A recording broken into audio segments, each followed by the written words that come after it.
Bonsoir tout le monde. Donc je vais vous présenter un petit peu le sujet de ma thèse qui s'intitule, pour l'instant, puisque je n'ai pas encore le titre définitif, l'influence de l'activisme actionnarial social en France. Donc je vais avoir trois parties. La première partie, ça va être histoire de reposer un petit peu toutes les bases, donc le vocabulaire, etc. Parce que je me doute que vous n'êtes pas coutumier du sujet, et si vous l'êtes déjà, bon bah tant mieux pour vous. Mais l'idée, c'est vraiment de reposer un petit peu tout ce qui est vocabulaire pour qu'on puisse se comprendre un petit peu tous. Ensuite, dans une deuxième partie, je vais vous présenter plus justement ce qui est déjà dans la recherche, ce qui a déjà été fait, etc., ce qui influence beaucoup sur mon sujet. Et puis, dans une troisième partie, bah, je vous présenterai justement moi ce que je fais, comment je le fais, pourquoi je le fais. Donc, reprenons avec un petit peu de base de vocabulaire. Je vais essayer quand même de ne pas faire non plus trop barbant. Déjà, commençons. C'est quoi un actionnaire? Peut-être que certains d'entre vous le savent, peut-être pas d'autres. Il faut savoir que lorsque vous achetez une action, donc on parle un petit peu de la bourse, etc., vous devenez actionnaire. Jusque-là, je pense que tout le monde arrive à suivre.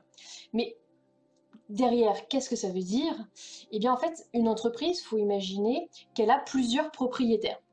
Et ces propriétaires, c'est qui? Eh bien, c'est justement ses actionnaires. Donc en fait, à chaque fois que vous achetez une action dans une entreprise, vous devenez un tout petit peu propriétaire de l'entreprise. Et donc forcément, si vous avez 10 actions, bah, vous êtes un petit peu plus propriétaire, etc. Et c'est pour ça qu'on parle de pourcentage de détention.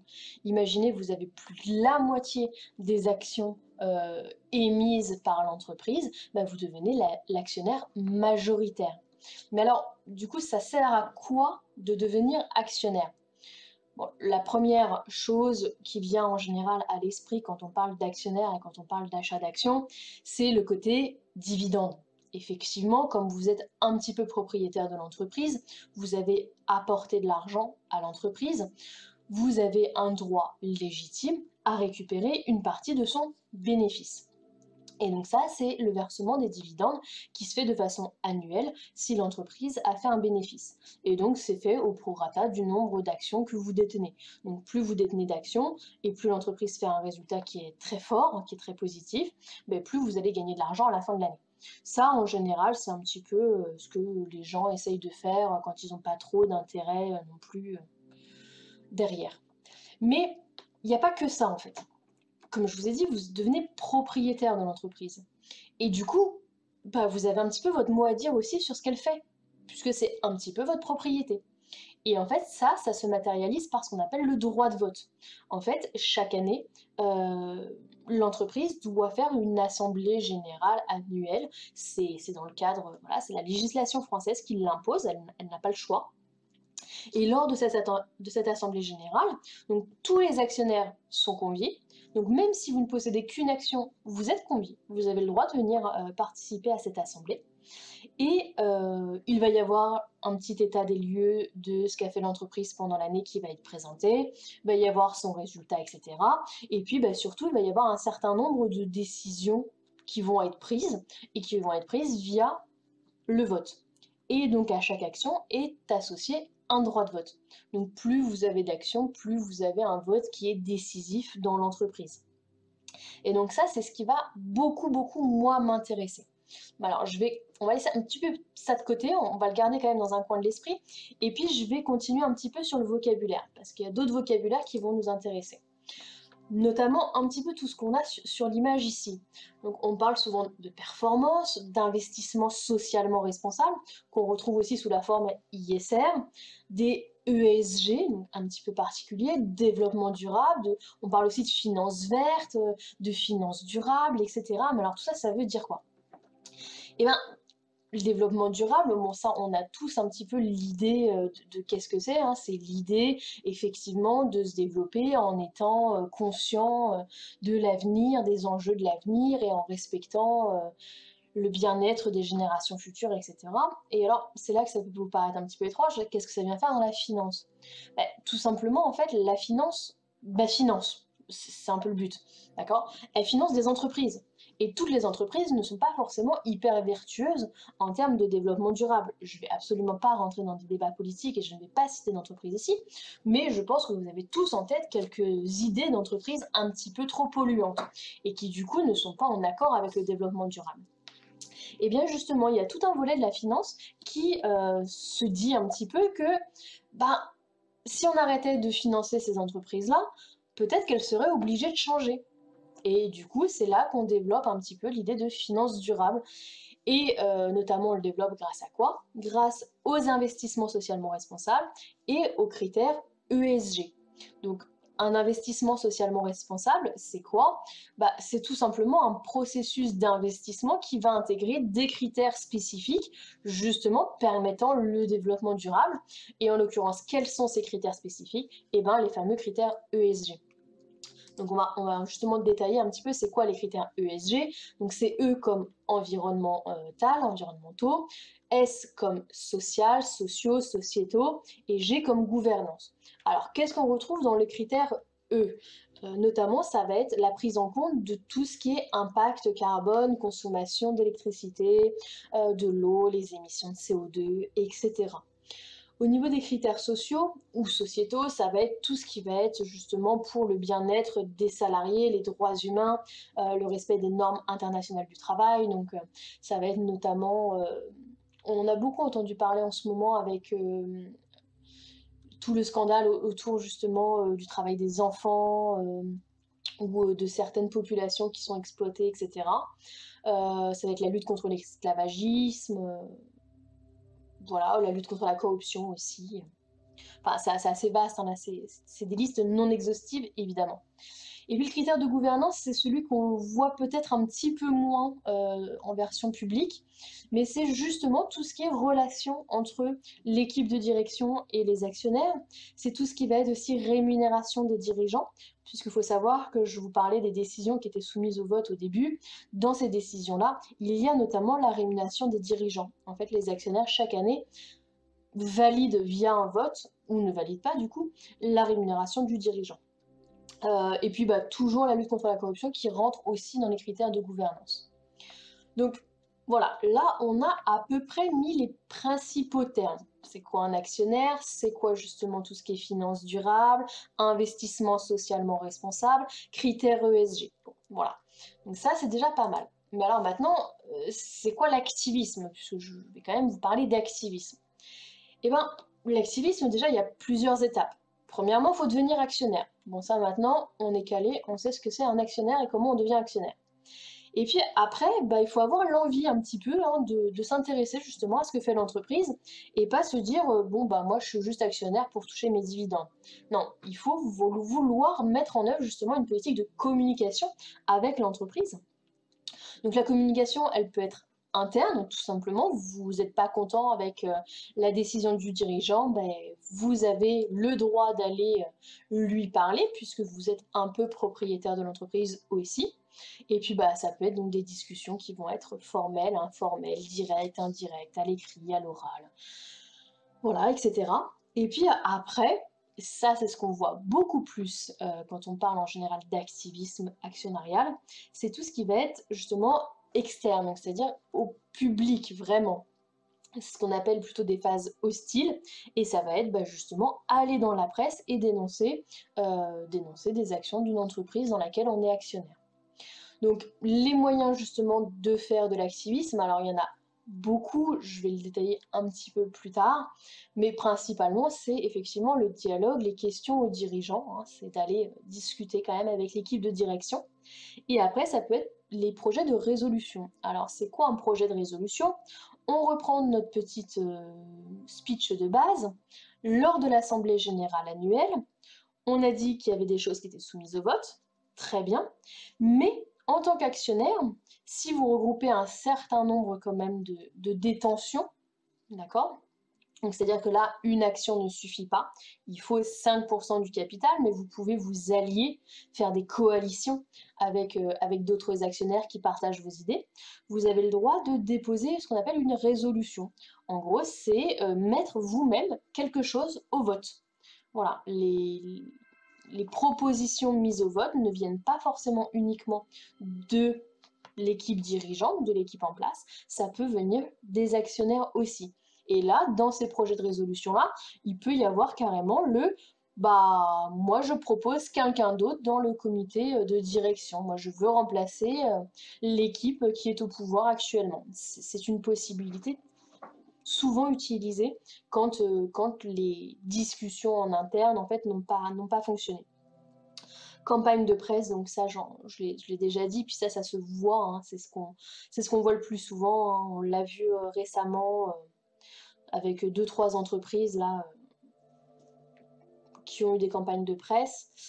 Et puis après, ça peut vraiment aller encore au-delà vers une judiciarisation, donc c'est-à-dire on peut carrément faire des procès, aller au tribunal. Voilà, bon, c'est vraiment l'extrême extrême hein, d'aller au tribunal. Voilà. Et donc du coup, c'est quoi être activiste? Ça veut dire quoi faire de l'activisme? Et comment ça marche? Alors là, je prends l'exemple vraiment d'une société de gestion qui serait vraiment là uniquement dans le but de faire changer les choses. Donc comment elle commence? Bah, tout d'abord, elle fait un petit screening du marché. Donc on se situe ici, hein, on commence ici. Donc c'est-à-dire qu'elle va regarder ce qui se passe sur les marchés, elle va regarder s'il y a une entreprise par exemple qui semble un petit peu en difficulté, qui a des petits soucis, etc. Bah, qu'est-ce qui se passe? Est-ce qu'il y a possibilité d'améliorer la performance, l'organisation de cette entreprise, etc. Si on constate que oui, bon bah qu'est-ce qu'on va faire? On va donc devenir actionnaire, donc on va venir prendre des participations, d'accord? Donc on achète des actions, on devient actionnaire pour avoir justement toute cette possibilité-là d'intervention. On commence à proposer, à élaborer une stratégie qu'on va aller justement proposer avec la direction, puisque maintenant on est actionnaire, on a le droit de faire ça. On présente justement un petit peu ce qu'on a pu identifier comme point fort, comme point faible dans l'entreprise, et puis on lui dit, ben voilà, nous on a identifié par exemple que, je sais pas, vous aviez une mauvaise gestion de vos déchets, voilà, on vous propose que vous mettiez ceci, cela en place. Et là, après, il y a plusieurs solutions. Soit l'équipe en place, elle est d'accord, et dans ce cas-là, c'est super, c'est le meilleur scénario. Tout le monde travaille ensemble pour améliorer les choses. Il y aura un retour sur investissement, donc c'est-à-dire qu'à un moment donné, une entreprise qui va dans une démarche justement d'amélioration sur tous les points, elle va avoir une meilleure image auprès du public. Si elle a une meilleure image auprès du public, il y a de plus en plus de gens qui vont vouloir la soutenir, et la soutenir notamment en devenant actionnaire. Plus il y a de personnes qui achètent des actions, plus l'action elle va avoir un prix qui va être plus élevé. D'accord? Ça, c'est le principe de la loi de l'offre et de la demande. C'est que plus vous avez des gens qui veulent quelque chose, plus le prix de cette chose-là augmente. Deuxième scénario, la direction, elle n'est pas d'accord, elle vous renvoie, voilà, elle vous dit, bon non, ça m'intéresse pas, je fonctionne très bien comme ça, blablabla. Et là, bon, soit vous aviez identifié un problème et finalement, voilà, la direction, elle vous explique que oui, mais en fait, c'est parce que ceci, cela. Et dans ce cas-là, vous vous rendez compte qu'effectivement, ce que vous souhaitiez faire n'est pas possible. Bon, bah, vous sortez, c'est-à-dire vous revendez vos actions et puis vous allez voir ailleurs. Soit vous savez que vous avez raison, vous savez que la direction ici, elle est de mauvaise foi, et là, vous vous lancez justement dans une procédure beaucoup plus active, beaucoup plus forte, des procédures plus engageantes. Et donc c'est ce que je parlais, hein, c'est notamment le recours à la presse, des proxy fights. Donc ça, les proxy fights, c'est justement les sortes de coalitions que vous allez faire d'actionnaires pour déposer des résolutions et pour réussir à les faire passer, puisque comme je vous disais, hein, c'est un vote, donc à un moment donné, c'est le principe de la démocratie. Si vous proposez quelque chose et que vous avez 3% de personnes qui votent pour vous, ça ne marchera pas. Donc à un moment donné, il y a tout un système aussi d'aller convaincre les autres. Voilà. Bon, j'espère que c'est assez clair pour tout le monde. Mais du coup, normalement, si vous avez été un petit peu perspicace, vous avez vu qu'ici, je parle d'un processus d'engagement. Et je parle plus d'activisme. Alors pourquoi? Bah, tout simplement parce qu'il y a un problème de terme en fait, et je m'en suis rendu compte pendant mes travaux de recherche. Il y a les deux termes qui cohabitent, le terme d'activisme et le terme d'engagement. Le terme d'activisme, c'est un terme qui est en fait déformé et dérivé de l'anglais, tout simplement.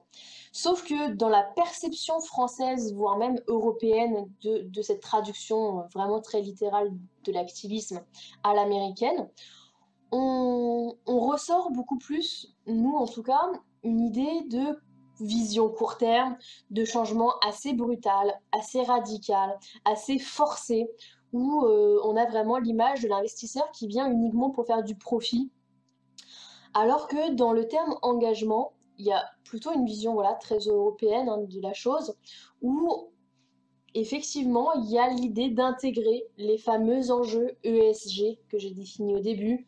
Il y a vraiment l'idée de aller dans la durée, de s'engager justement, de faire des partenariats à long terme, etc.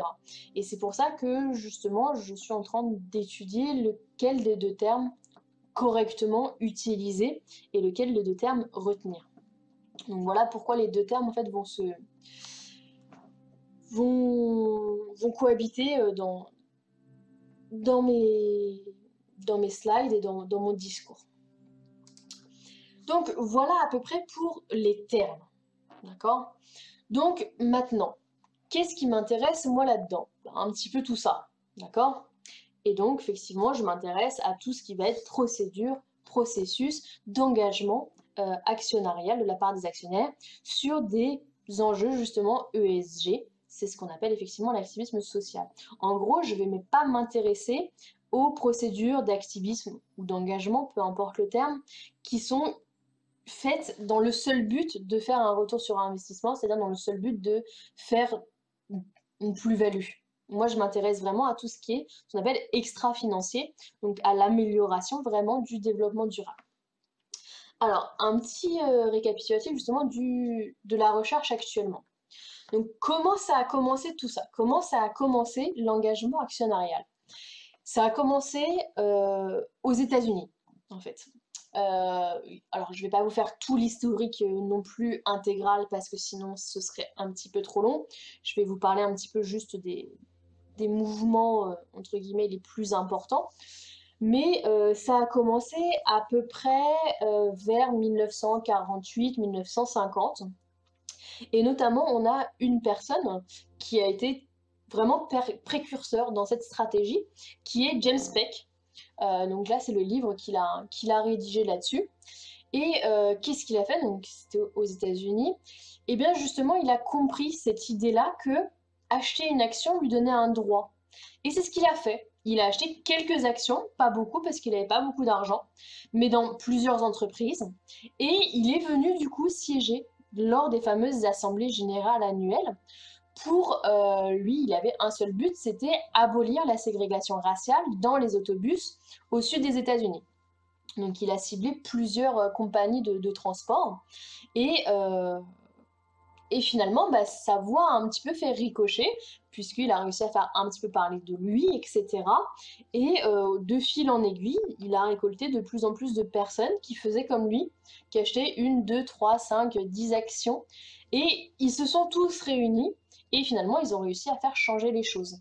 Donc ils ont fait ça dans 5 ou 6 entreprises différentes.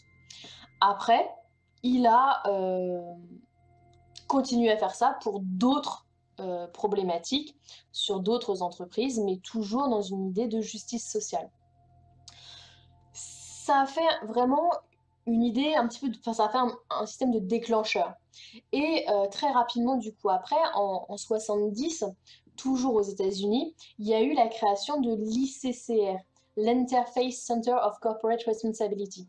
C'est l'un des premiers regroupements vraiment qui a eu comme but uniquement la défense des actionnaires pour faire pression sur des entreprises, mais uniquement sur des questions ESG. Maintenant, ça existe toujours. Ça s'est développé énormément. Il y a plus de 300 investisseurs autour de la planète. Il y a plus de 500 milliards de dollars d'actifs qui sont gérés. Donc, c'est-à-dire 500 milliards qui sont utilisés pour acheter des actions dans diverses entreprises pour justement faire de l'engagement actionnarial social.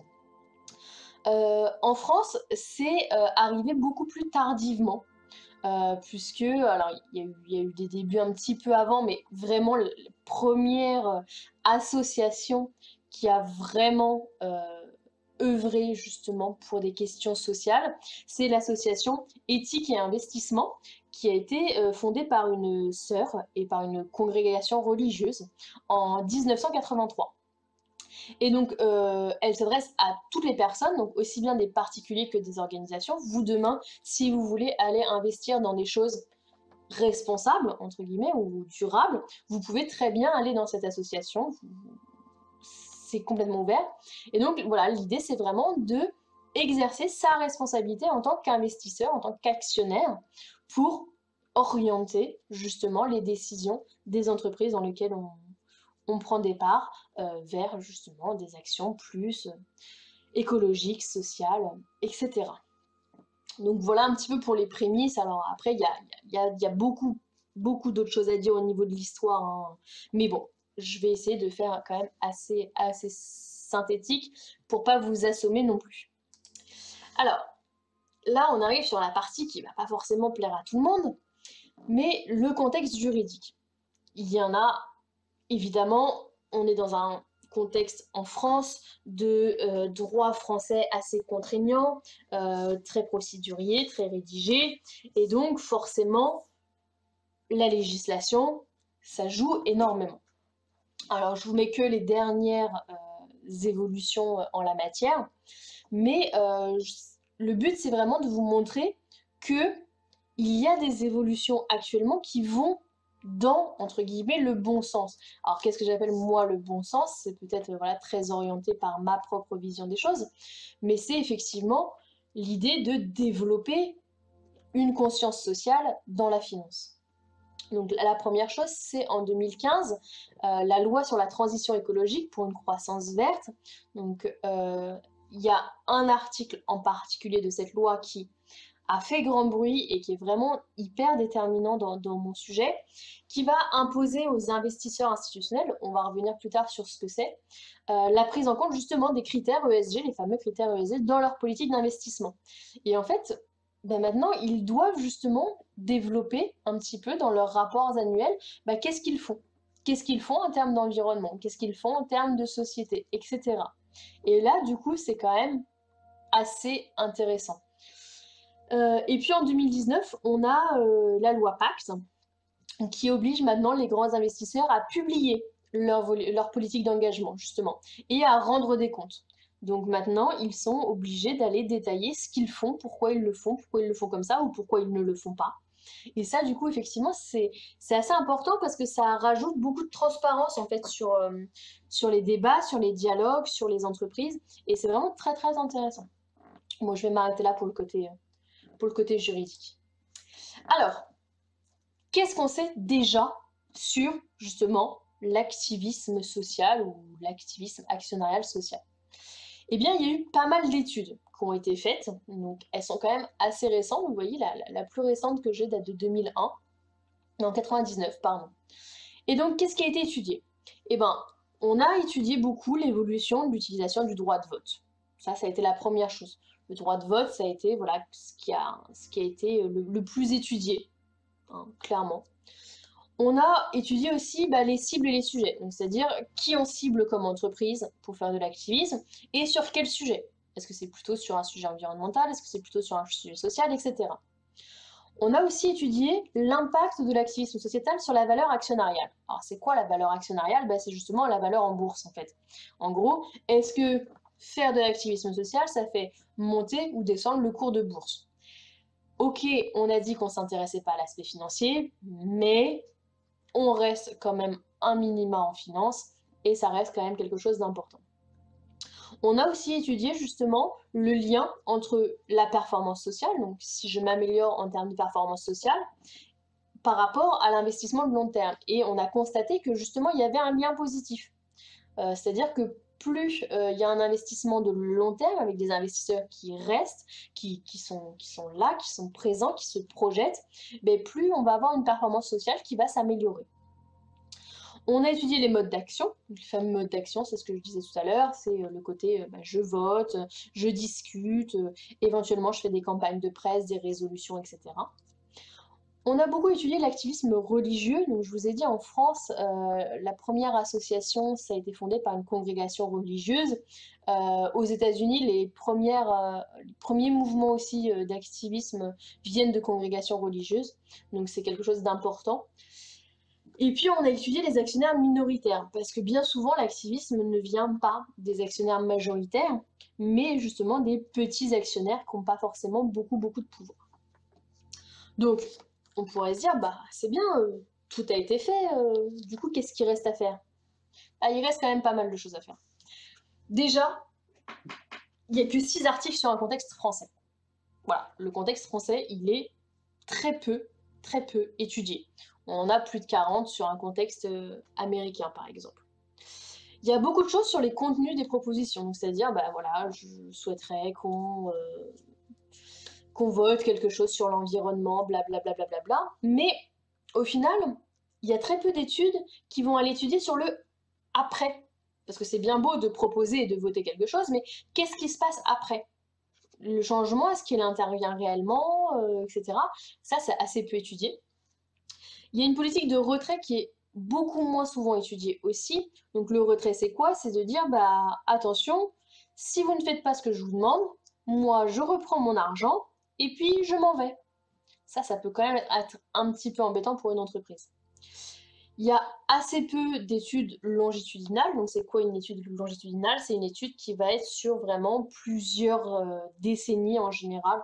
D'accord? C'est quelque chose qui va prendre par exemple sur 20 ans, 30 ans, etc. Il y a un manque aussi dans les outils d'évaluation des pratiques. Donc, c'est-à-dire, bah, ok, ils ont des pratiques différentes. Mais est-ce qu'il y a une pratique qui fonctionne mieux qu'une autre? Et comment on évalue ça? Comment on le mesure ça? Bah, ça, pour l'instant, on ne sait pas. Le rôle des proxy advisors, alors ça, je ne vous ai pas encore parlé de c'est quoi un proxy advisor. On vient de dire, donc vous êtes actionnaire, vous votez, blablabla. Il y a des sociétés qui sont uniquement là, sociétés de conseil, pour justement vous aider à déterminer votre politique de vote. Donc c'est-à-dire, bah, ok, vous, ce qui vous intéresse, c'est l'environnement. Eh bien, voilà, il faudra voter pour telle résolution, il faudra voter contre telle résolution pour montrer votre mécontentement, etc. Donc ça, c'est ce qu'on appelle les proxy advisors. En fait, c'est des sociétés de conseil, justement, en politique de vote. Et ça, c'est très peu étudié. Et puis, dernière chose, c'est la perception des dirigeants. Parce que c'est bien beau d'aller en assemblée générale et de voter contre ceci ou cela, ou de proposer tel ou tel vote, mais les dirigeants, comment ils le prennent ça? Est-ce que vous paraissez crédible? Est-ce que ça les intéresse vraiment? Ou est-ce que eux, ce qui les intéresse, c'est uniquement le côté financier? Donc ça, c'est pareil, il n'y a pas encore eu d'études là-dessus. Donc du coup, moi, je suis partie de tout ça, et puis je me suis dit, bon, bah, ok, on y va. Et alors du coup, qu'est-ce que je fais? Et ben voilà un peu ma problématique. Déjà, je cherche à faire un état des lieux de l'activisme national et social, donc en France, parce qu'on a vu qu'en France, c'était assez peu étudié. Et puis, je vais m'interroger justement sur c'est qui les investisseurs engagés en France? Est-ce que c'est les mêmes qu'à l'étranger ou pas? Qui va s'engager vraiment? Et puis, quels sont les déterminants qui vont les pousser à agir ou pas? Quels sont un peu les freins à se faire de l'engagement? Est-ce que voilà, il y a plus de freins, plus de déterminants, etc. Et alors, du coup, comment je fais ça? Alors oui, pourquoi la France, pardon. Donc, pourquoi la France? Comme j'ai dit, sujet assez peu étudié dans ce contexte. Mais surtout, on a un droit civiliste qui est moins protecteur que le droit commun. Donc ça, c'est intéressant aussi. C'est pour ça que je parlais un tout petit peu de la législation. Bon, je ne vais pas rentrer dans le détail du droit ici. Et puis, il y a quand même quelque chose de très sympathique en France, c'est qu'on est pionnière dans la finance verte. depuis la COP 21, la France, elle est hyper engagée sur le plan international pour justement faire à fond de la finance durable. Et notamment, les investisseurs français sont les plus gros acheteurs de green bonds. Alors, c'est quoi les green bonds? Bah, c'est tout simplement justement des actions vertes, en gros. Je schématise un petit peu, hein, s'il y a des financiers dans la salle, vous me pardonnerez, mais c'est pour que tout le monde suive. Et puis bon, la fameuse loi transition énergétique dont je parlais tout à l'heure, qui a fait quand même de la France le premier pays à imposer de telles dispositions aux investisseurs. Donc on a quand même un contexte qui est très particulier, qui est très riche et qui est intéressant. Donc voilà pourquoi je me suis intéressée à la France. Et alors du coup, comment je fais ça?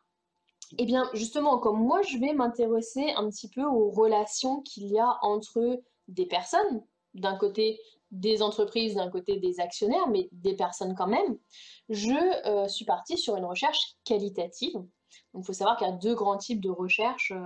La recherche quantitative qui va être beaucoup plus basée sur des analyses, des calculs, des, des chiffres, hein, voilà, on va dire des chiffres. Je schématise encore une fois. Et la recherche qualitative qui, elle, va être plutôt sur une idée d'exploration, de justement voir un petit peu les actions, les interactions. On voit bien qu'on ne peut pas quantifier une interaction entre des personnes, ça ne peut pas marcher. C'est forcément basé sur justement des paroles, des choses comme ça. Et donc du coup, comment je fais ça? Eh bien, j'ai fait passer des entretiens. Donc des entretiens qu'on appelle semi-directifs, donc c'est-à-dire que moi j'avais quand même quelques questions à leur poser, mais globalement je les laissais majoritairement parler. Donc qui j'ai été interrogée? Bon bah principalement des actionnaires, les fameux investisseurs institutionnels, j'en reparle juste après. Et puis aussi un petit peu tous les acteurs qui sont autour de mon sujet, donc notamment des associations qui sont experts dans le domaine, mais aussi les fameuses sociétés de conseil et d'analyse financière, donc les fameux proxy advisors dont je vous parlais tout à l'heure, puisqu'on avait vu que c'était très peu étudié, ben, j'ai été les interroger. Alors, je vous parle depuis tout à l'heure d'investisseurs institutionnels. C'est quoi des investisseurs institutionnels en France? On en a 5 grandes catégories. C'est tout ce qui va être compagnie d'assurance, banque, la Caisse des dépôts et consignations, les OPCVM, donc c'est les organismes de placement collectif, et les fonds de retraite. Voilà. Bon, c'est pas très intéressant forcément à retenir, c'était pour ceux que ça allait peut-être un petit peu plus intéresser. Donc, je vous disais, j'ai fait passer des entretiens, j'ai interrogé des acteurs, et donc voilà un petit peu mon guide d'entretien. Donc, en gros, je suis partie avec les 4 grandes questions qui sont en gras, et puis ce qu'il y a en dessous, c'est un peu plus ce que j'attendais d'eux qu'ils me disent. Parce qu'à un moment donné, pour comparer un petit peu les pratiques et les acteurs, il fallait quand même que j'ai un matériel qui soit, entre guillemets, pas non plus homogénéisé. Il fallait que je laisse la liberté aux acteurs de me dire ce qu'ils voulaient me dire, mais il fallait quand même que j'ai des choses qui soient comparables. Et donc, j'ai été leur demander justement quelles étaient leurs relations avec les entreprises dans lesquelles ils étaient actionnaires. Est-ce qu'il y avait des protocoles? Est-ce qu'il y avait des choses? S'ils pratiquaient justement l'activisme actionnarial et puis me montrer, enfin me dire un petit peu comment ils le faisaient, quelles étaient leurs pratiques justement. Leur stratégie de vote, alors c'est vrai que j'ai dit que ça avait été déjà pas mal étudié, mais ça reste un incontournable du sujet, je ne pouvais pas y échapper. Et puis voir justement ce qu'ils pensaient un petit peu des évolutions législatives, des évolutions aussi sociétales, puisqu'on parle de plus en plus du développement durable, donc c'est quand même un impact sur justement les investissements socialement responsables, et puis voilà. Donc j'ai fait passer à peu près 15 entretiens maintenant à différents acteurs, donc majoritairement à des investisseurs institutionnels et puis à quelques autres acteurs autour du sujet. Donc je suis quasiment arrivée à la fin. Je ne pense pas interroger beaucoup plus de personnes, peut-être 2 ou 3 en plus, mais je suis arrivée à la fin. Bon. Et bien maintenant, c'est bien tout ça, mais qu'est-ce que j'en fais? Eh bien, je les analyse. Alors, il y a 2 types d'analyse. Il y a l'analyse manuelle, donc là c'est un extrait, c'est en gros dans un fichier Excel, j'ai mis tous mes entretiens, et puis bon, les durées, et puis surtout bah, voilà, par rapport à mon guide d'entretien, un petit peu ce qui ressortait. Donc voilà, qu'est-ce qu'ils me disaient un petit peu sur leur stratégie de vote. Voilà, donc ça c'est ce qu'on appelle un codage manuel en fait. Et puis j'ai aussi utilisé un logiciel qui s'appelle NVivo, qui est un logiciel justement d'analyse, euh, d'analyse bah, alors, lexicographique un petit peu moins, même s'il fait quand même de l'analyse de termes, mais surtout de code, d'acteurs, etc. Donc je retranscris mon entretien sur un fichier Word, je mets tous mes entretiens dans NVivo et puis je crée des petits codes. Donc par exemple, je vais vous expliquer un peu c'est quoi quand même un code. Par exemple, voilà, quelles étaient les pratiques qu'ils avaient. Ben, j'ai identifié, alors, par mes lectures avant et puis par ce qu'ils m'ont dit, qu'il y avait plusieurs types de pratiques. Donc il y avait bah, notamment voilà, le vote, les dialogues, bah, l'exclusion, la sortie, comme je vous ai parlé tout à l'heure, qui avait aussi, par exemple, bah, le dépôt de résolution, etc. Et ben à chaque fois que quelqu'un me disait faire ça, hop, je mettais, bah voilà, lui, il m'a dit qu'il faisait du dialogue, lui, il m'a dit qu'il faisait, etc. Et donc, je code un petit peu tout ça. Et que permet NVivo un petit peu au-delà de moi, mon analyse à la main? Et bien, il permet de faire des choses comme ça, qui sont magnifiques, n'est-ce pas? C'est-à-dire qu'en fait, donc là j'avais que 11 entretiens à l'époque, il va faire des regroupements par similarité dans le codage. Donc en gros, ça veut dire quoi ce petit schéma ici? Bah, ça veut dire que mon entretien numéro 3 et mon entretien numéro 5, j'ai anonymisé exprès, bah, ça veut dire que ces deux acteurs-là que j'ai interrogés, bah, en fait, ils se ressemblent dans leur dialogue visiblement. Ou en tout cas, ils me parlent à peu près des mêmes choses. Et donc, ça, c'est un petit peu difficile quand même à découvrir soi-même. C'est là que le logiciel est quand même intéressant.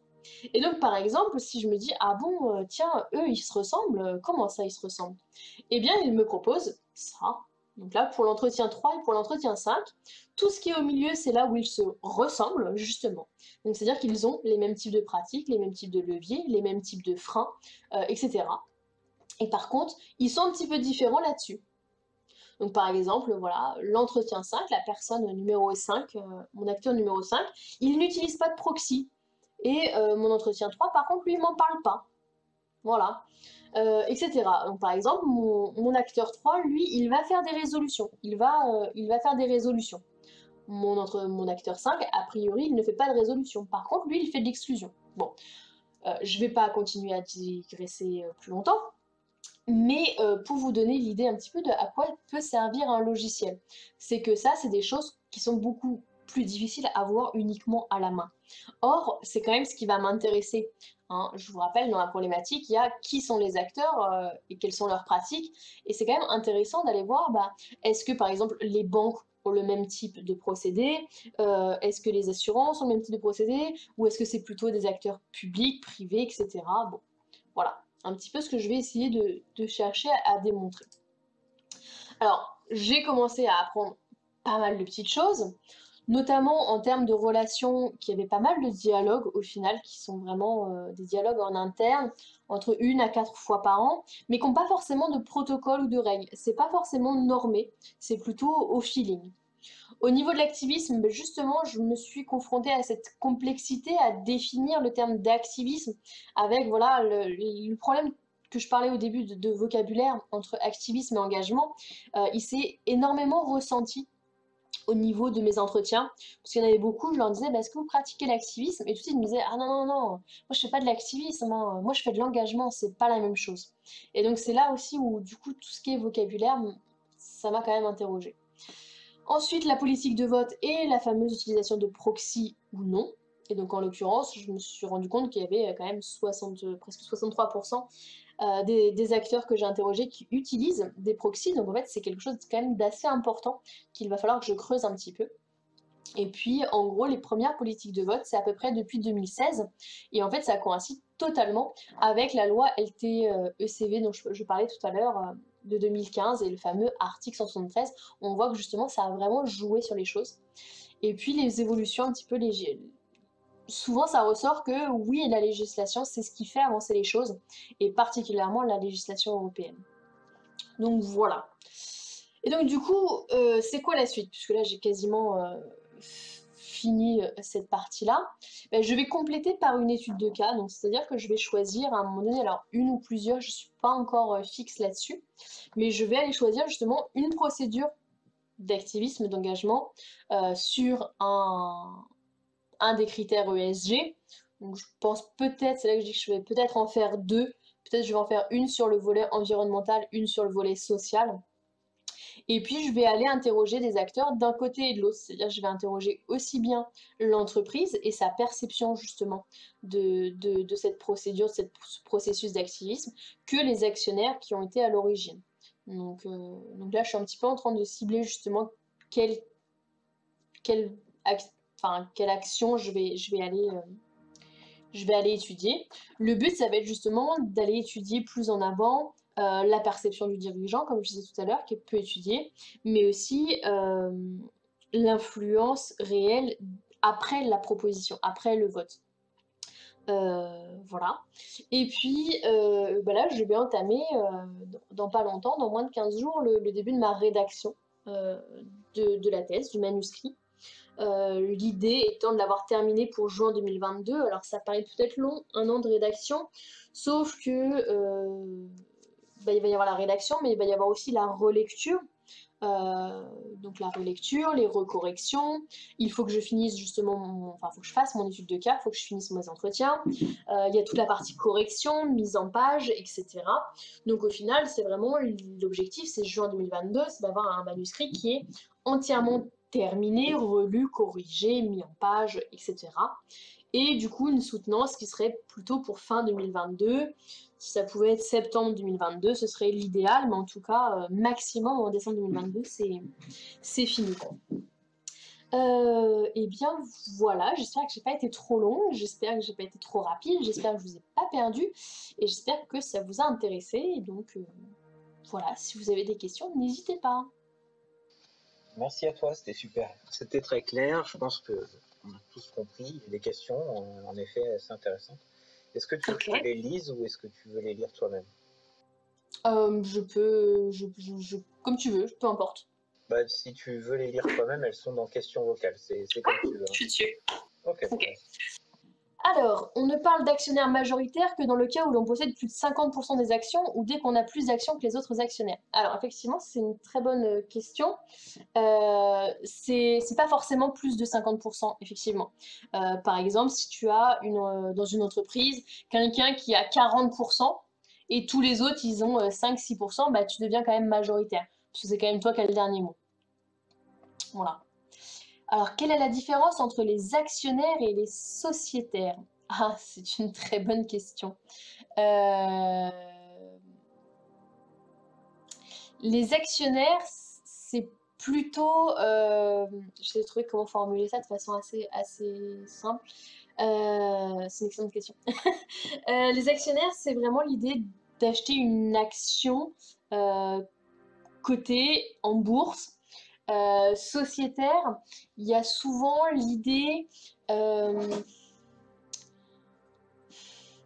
comment dire? Ouais, c'est plutôt l'idée d'une prise de participation plutôt collective. Sociétaire, c'est ce qu'on retrouve plutôt justement quand l'entreprise n'est pas forcément en bourse. Et du coup, on ne peut pas parler d'actionnaire, puisque actionnaire, c'est que quand on est en bourse, c'est quand c'est une action. Et donc, sociétaire, ça va plutôt être tout ce qui va être justement groupement un peu mutualiste, un peu les scopes, par exemple, si tu vois ce qu'est une scope, des choses comme ça. Enfin, je vais vraiment très très schématiser en répondant que la différence, c'est qu'on n'est pas en bourse, mais là, on est dans l'ultra schématisation, quoi.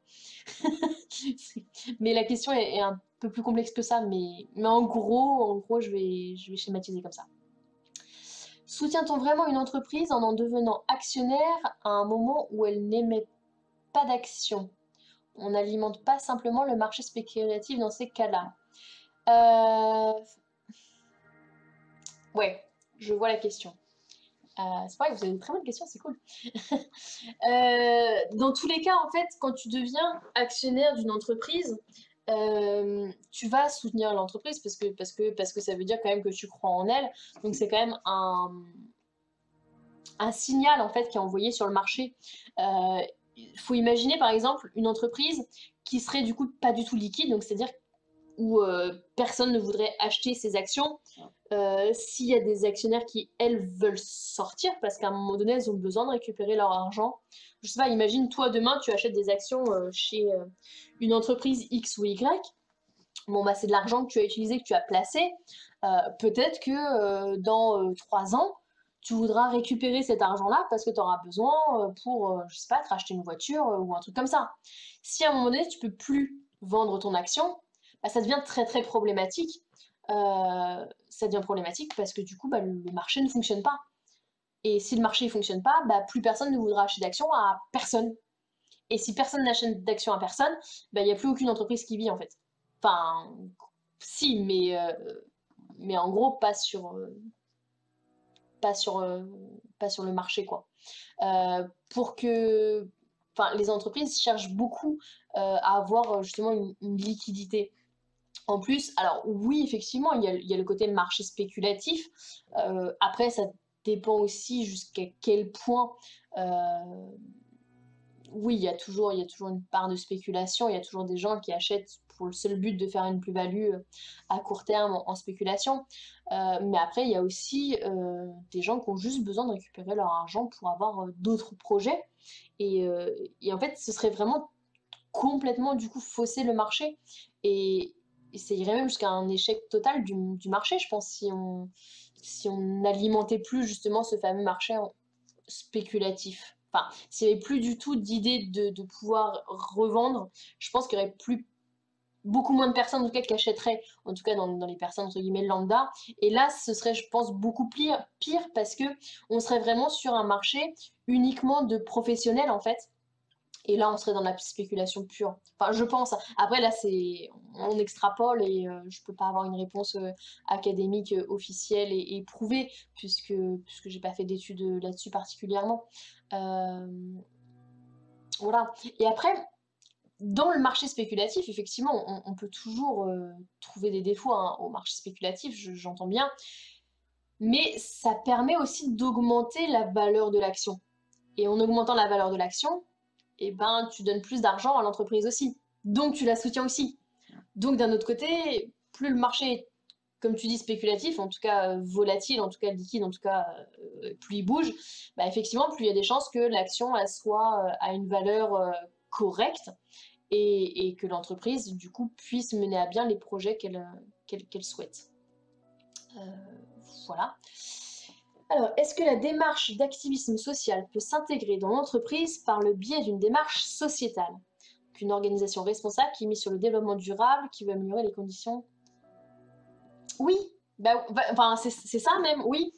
Souvent, l'activisme social, de toute façon, enfin, l'activisme social, c'est une démarche sociétale. Hein.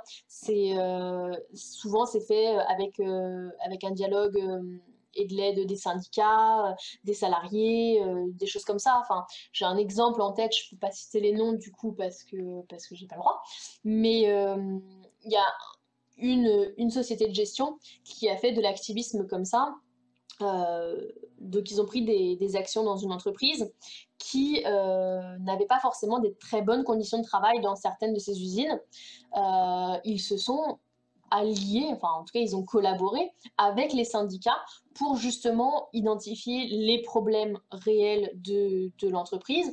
Ils ont été, c'était de gestion, les actionnaires, hein, ils ont été visiter des sites, justement les sites qui posaient problème pour parler aux salariés et pour justement dire, bah, regardez, nous on a vu les problèmes, voilà, les syndicats nous disent les problèmes, vous devez faire. Après, y a des syndicats, il y a des salariés qui sont actionnaires aussi, hein. Il y a de l'actionnariat salarié aussi. Donc oui, c'est complètement... Enfin, oui, c'est ça en fait. C'est ça. Un actionnaire qui se retire doit-il obligatoirement revendre son action à un tiers ou bien est-ce qu'il peut se retirer purement et simplement en faisant perdre de la valeur à l'entreprise? Alors, non, enfin, tu peux pas te dire, tiens, je jette mon action à la poubelle. C'est pas possible. Tu ne peux pas supprimer, entre guillemets, un nombre d'actions. Il y a un nombre d'actions qui est fixé.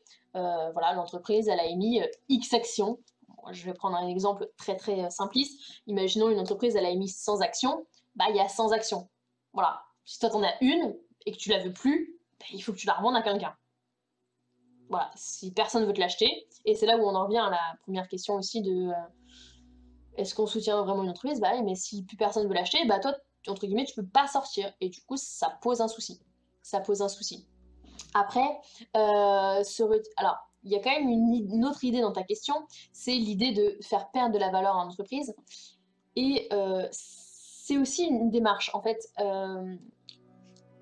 Comme je vous disais, il y a une question de la loi de l'offre et de la demande, où quand il y a beaucoup de gens qui veulent des actions, quand il y a beaucoup de gens qui veulent quelque chose, le prix de l'action va être plus élevé. Quand il y a de la demande, le prix il augmente. Alors que par contre, quand il y a plus d'offres, c'est-à-dire quand il y a plus de gens qui veulent vendre une action, et ben le prix va diminuer. Et si le prix diminue, bah, l'entreprise a moins d'argent. Donc à un moment donné, ça peut aussi être un signal fort de se dire, bah voilà, j'ai un certain nombre, un certain pourcentage quand même de détention de l'entreprise, je veux tout revendre, je mets tout en vente d'un coup, bah ça va quand même faire chuter du coup. Ça va quand même faire chuter. Voilà. Tac, tac, tac. Quelles sont les principales différences que tu as observées dans l'activisme actionnarial des différents investisseurs institutionnels, entre les privés et les publics, par exemple? Alors, je suis désolée, je sais que ça va être peut-être très frustrant, mais je suis en cours de publication sur justement cette question-là. Et du coup, je vais pas forcément y répondre de façon publique maintenant, parce que mes résultats ne sont pas encore publiés. Je suis vraiment désolée, hein, j'espère que tu le prendras pas mal.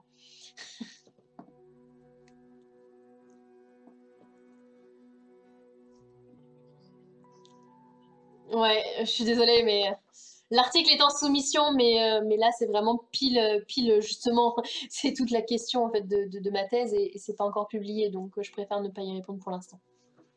Alors, on est bien d'accord que la chute ou la hausse du prix des actions n'impacte pas les fonds de l'entreprise? Bah si. Bah si, en fait, c'est le capital de l'entreprise que tu modifies.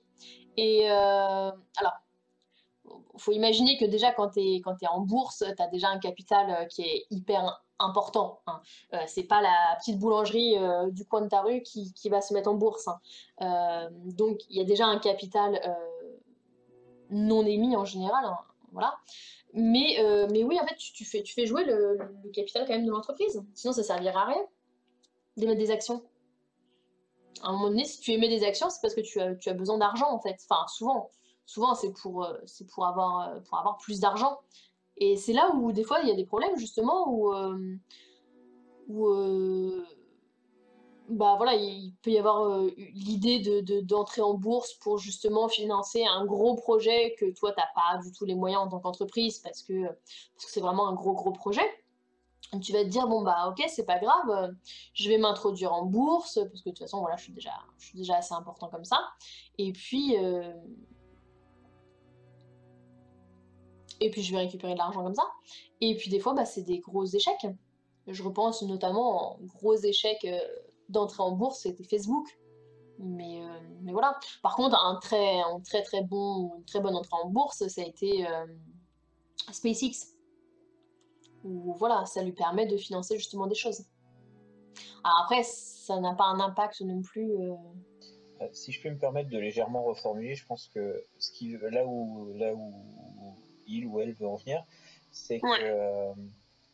en fait l'entreprise va justement recevoir des fonds quand elle va émettre des actions, mais Oui. une fois que les actions sont en circulation sur le marché, euh, en fait la valeur de l'action au final ne va plus impacter le fonctionnement de l'entreprise. Ça va être quelque chose de complètement distinct et séparé d'elle, ou alors est-ce que ça va encore être en lien avec son activité? Dans quelle mesure le prix de l'action va faire fluctuer le capital réel de l'entreprise et tout ça. Enfin, je pense que c'est sur ce niveau-là que... Oui, je vois, je vois. En fait, oui, effectivement, dans l'idée, ça va pas du tout jouer sur ton compte en banque. Enfin, le côté les actions qui sont émises et qui sont échangées, effectivement, c'est absolument pas ce que tu as sur ton compte en banque. C'est pas. Non, voilà, c'est ce que tu dis. Une entreprise en chute, elle perd pas de fonds à proprement parler. Exactement, son compte en banque, il est pas diminué parce que ça diminue. Par contre, ce qui peut être quand même, c'est que ça reste quand même impactant pour l'entreprise en termes de tout ce qui est réputation. En fait, faut quand même imaginer que si que tu envoies en fait un mauvais signal. Si ton cours d'action il dégringole, il chute vraiment fortement sur la bourse, bah, tu envoies un mauvais signal en fait. Tu envoies un signal que l'entreprise, elle va mal, qu'elle a un problème en fait. Et ça, c'est problématique pour l'entreprise, ça l'impacte. Alors ça l'impacte pas financièrement directement, effectivement, ça ne vient pas lui enlever de l'argent sur son compte en banque. Par contre, ça peut l'impacter à long terme, parce qu'elle peut avoir du coup des difficultés à retrouver des actionnaires, voire même des fois carrément des clients en fait. Euh, oui, exactement. Une banque ne sera pas rassurée, par exemple, par une entreprise en course de figure. Complètement, complètement. Et même pour les clients, des fois, l'activisme joue beaucoup sur ce qu'on appelle le risque de réputation. On l'a vu récemment, je vais encore une fois pas citer de marque parce qu'on n'est pas là pour ça, mais on a vu quelques scandales récemment avec quelques entreprises qui sont voilà, boycottées maintenant par une partie de la clientèle parce que ce qu'elles font sur un point de vue social et éthique, c'est pas bien du tout. Bah, du coup, c'est une perte de chiffre d'affaires quand même. Et ça, c'est venu par des actionnaires et par l'activisme. Moi, je citerai pas de marque, Nout. J'en avais un autre en tête, là, plus récent. Mais je préfère ne pas citer parce que voilà, je pense que vous regardez tous les infos, vous voyez très très bien. Voilà. Est-ce qu'il y a d'autres questions? Dites-moi tout. J'espère que j'étais assez claire et que vous avez compris que ça vous intéressait au moins. J'ai trouvé ça super personnellement. Si des gens ont des questions, vous pouvez aussi vous démute si vous voulez les poser en vocal. N'hésitez pas. Je te donnerai quelques articles en privé, JB, si tu veux. Je me permets juste de poser la question que je m'apprêtais à écrire dans le vocal. C'est par rapport à d'autres leviers qu'il peut y avoir, à part l'actionnariat activiste. Est-ce qu'on a d'autres leviers pour soutenir des entreprises ou au contraire, du coup, en boycotter d'autres? Toi, en tant qu'individuel, en tant que particulier, tu veux dire? Oui. Oui. Bah, alors là, on sort de mon sujet, mais oui, il y a toujours le boycott. À un moment donné, c'est le principe de base, c'est que s'il y a de moins en moins de personnes qui achètent une marque parce que ce qu'elle fait, c'est pas bien, bah, il y a un moment donné, ils vont pas avoir le choix, ils vont devoir s'adapter. Ça, ça reste assez certain. Après, c'est le système du petit colibri, c'est de se dire, bah ouais, mais est-ce que au final, moi vraiment, parce que j'arrête d'acheter des t-shirts de telle marque ou des chaussures de telle marque, je fais vraiment une différence?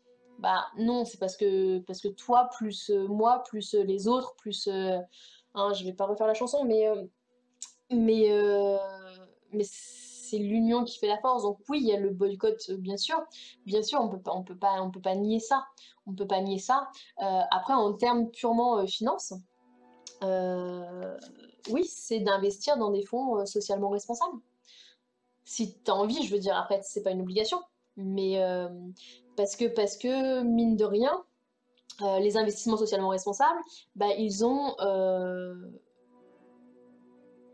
une visibilité qui est forte, ils ont des actions qui sont fortes, et plus, entre guillemets, ils auront de l'argent justement à investir pour des projets qui sont socialement durables, bah, plus ça enverra des signaux forts sur les marchés, tout simplement. Tout simplement. Si certaines entreprises arrêtent d'être financées par les actionnaires au profit d'autres qui, elles, ont fait des changements majeurs sur leur mode de production ou quoi, bah forcément qu'à un moment donné, toutes les entreprises vont devoir s'adapter pour continuer à avoir des actionnaires. Donc selon toi, ça reste quand même le levier principal, ce type de levier, enfin oui, ce type de levier, l'actionnariat. Mais je pense qu'il y a plus de visibilité, oui. Oui. Oui, il y a plus de visibilité parce que toi, tu arrêtes d'acheter un produit X, l'entreprise va falloir quand même beaucoup de petits toits pour qu'elle se rende compte d'une baisse de chiffre d'affaires. Tu vois ce que je veux dire? Alors que les actionnaires engagés, bah, on parle, tu vois, de milliards en fait, de milliards qui sont redirigés vers d'autres entreprises ou vers des entreprises qui ont tel ou tel type de pratique plus durable, plus sociable. Et là, d'un coup, bah, quand tu es une entreprise qui est pas, entre guillemets, pas bonne sur ces questions-là, tu dis, ah ouais, attends, les fonds maintenant, c'est des milliards uniquement pour ça, bah ouais, elles se rendent compte qu'il faut s'adapter. Et on voit qu'il y a une adaptation. Il y a Super qui nous demande sur l'amphithéâtre si l'appel au boycott ne serait pas illégal en France par hasard. En termes de législation, oui, alors là, je parle pas d'un appel au boycott, mais à un moment donné, si tu as des convictions personnelles, tu peux totalement arrêter d'acheter un produit. Oui, oui, c'était juste pour un point législatif parce que j'avoue, je ne savais pas, j'ai pas l'info. Mais ouais. Oui, c'est pas. Oui, on parle de boycott là d'individus en fait, on parle pas de.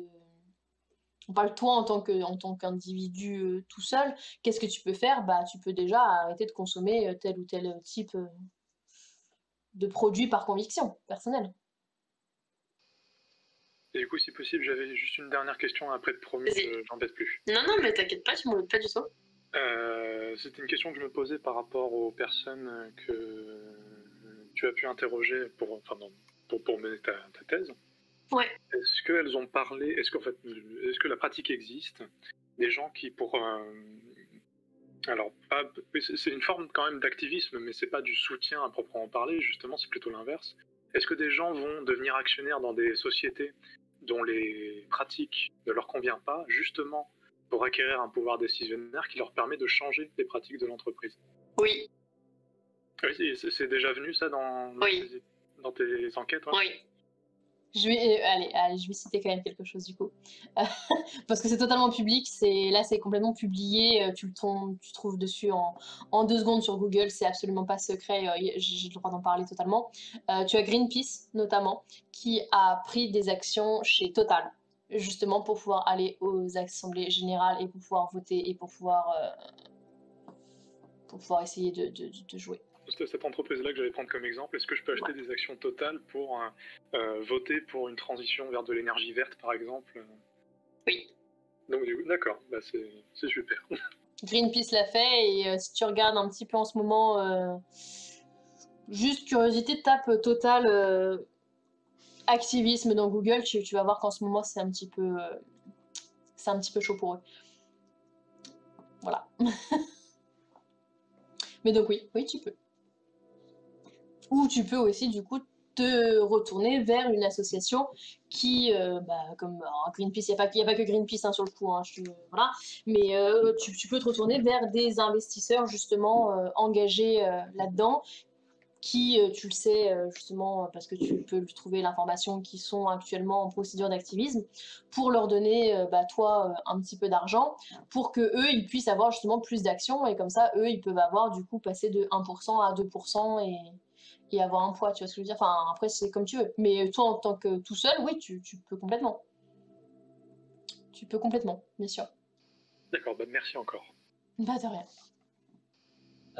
J'ai une petite question aussi, c'est sur les ESG en général, parce que oui.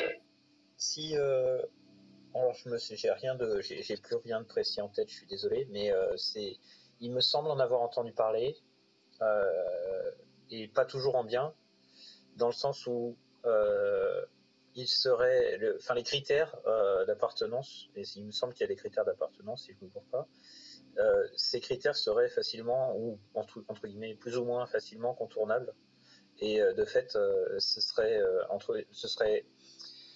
utilisé comme plus-value sans pour autant faire de différence réelle. Est-ce que c'est des choses que tu as entendues dans tes discussions, dans tes entretiens? C'est des choses qui sont discutées Tu parles de greenwashing en fait?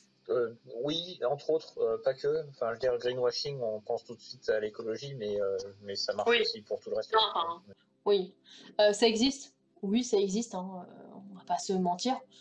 Oui, il y a des entreprises qui vont essayer de profiter de telle chose pour justement dire oh regardez, moi je fais ça, regardez, c'est trop bien, je suis trop cool, oh regardez, je fais mon petit rapport annuel en vert, parce que regardez le vert, ah ouais le vert c'est écolo, c'est connu, la couleur ça change tout. Donc oui ça existe, bien sûr que ça existe. Après honnêtement je me concentre pas là-dessus, parce que j'ai des choix à faire à un moment donné dans la thèse, et j'essaie de me concentrer vraiment sur l'objectif pour moi, c'est pas la communication, justement je m'y intéresse indirectement, mais voilà, mon sujet de thèse n'est pas la communication des entreprises en fait. Oui, Ce non, serait, en fait, voilà. c'était plus, je me posais la question sur le pendant légal. Est-ce qu'il y a des vraiment vis-à-vis de Est-ce qu'il y a des ces contrôles, etc. Alors, il y a des choses qui existent effectivement. Notamment, il y a Novetic, je ne sais pas si vous connaissez, j'ai mis vite fait le nom, mais voilà, qui a créé, alors je veux pas dire de conneries, mais il y a quelques années, je sais plus quelle année, un label ISR, un label en fait, qui permet aux investisseurs notamment de justement se faire labelliser. Donc c'est Novetic qui est une société entre guillemets complètement indépendante qui va aller vérifier que les investisseurs font vraiment de l'engagement social et que c'est pas justement effectivement du greenwashing. Et du coup une fois que tu es labellisé, bah, enfin Tu peux être labellisé comme ça, quoi. C'est pas. Ouais, j'entends bien. Mais du coup, Voilà. ouais, donc j'imagine qu'il y a il y a quand même une certaine demande côté investisseur pour ce type de Bien label. sûr. Ouais. Ah, bien sûr. Bien sûr, ça se développe de plus en plus. Alors, comme je disais, hein, c'est quand même quelque chose d'assez récent en France. Hein, on est en plein essor. Hein. Mais oui, les labels, bon là, c'est voilà, le label ISR de Novetic, mais il n'y a pas que lui, il y a des normes ISO aussi qui se développent à ce niveau-là. Et il y a de plus en plus d'investisseurs justement qui se font labelliser, etc., pour prouver que ce qu'ils font, c'est vrai en fait. Enfin, effectivement, il y a toujours ce doute à un moment donné de se dire, bah ouais, mais est-ce que. Bah oui, il y a des labels qui existent, c'est en développement, ouais. Je sais pas si ça répond du coup totalement à ta question ou pas. Si. Mais enfin, oui, je me demandais je me demandais dans quelle mesure. Mais ça prend du temps ce genre de choses, donc je comprends bien que ça, Ouais. que ce soit pas aussi simple. Du coup, oui, merci beaucoup pour ta réponse, c'est nickel. T'as rien. Alors, est-ce qu'il y a d'autres questions ou est-ce qu'on va se quitter là?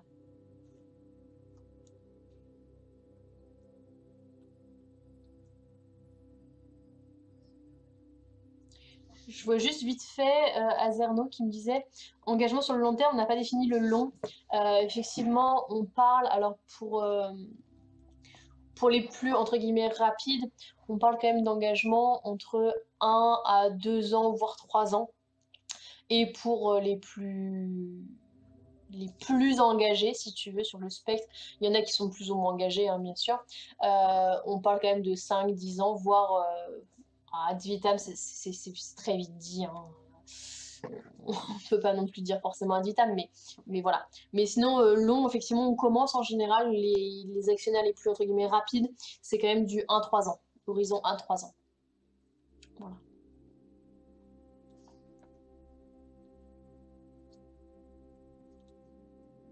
Voilà. Bon, bah du coup, merci à tous. Vous avez eu des questions très intéressantes. Bah, merci à toi pour cette présentation, c'était super. Encore une fois n'est pas coutume. Est-ce que tu as encore un peu de temps ou d'énergie pour la discussion? Ou est-ce que tu veux bien aller au bar pour continuer à parler du sujet Il n'y a pas de souci, ouais. Ok, bah Ça marche. dans ce cas-là, c'est parti. Vous pouvez continuer à échanger plus librement dans le bar, plus tranquillement. Tout ça. Il me reste plus qu'à vous souhaiter une bonne soirée. Encore merci pour la présentation, Carole, et puis merci à tous d'être venus. Et puis voilà. Bah, avec plaisir. Des bisous, salut. Salut. Salut.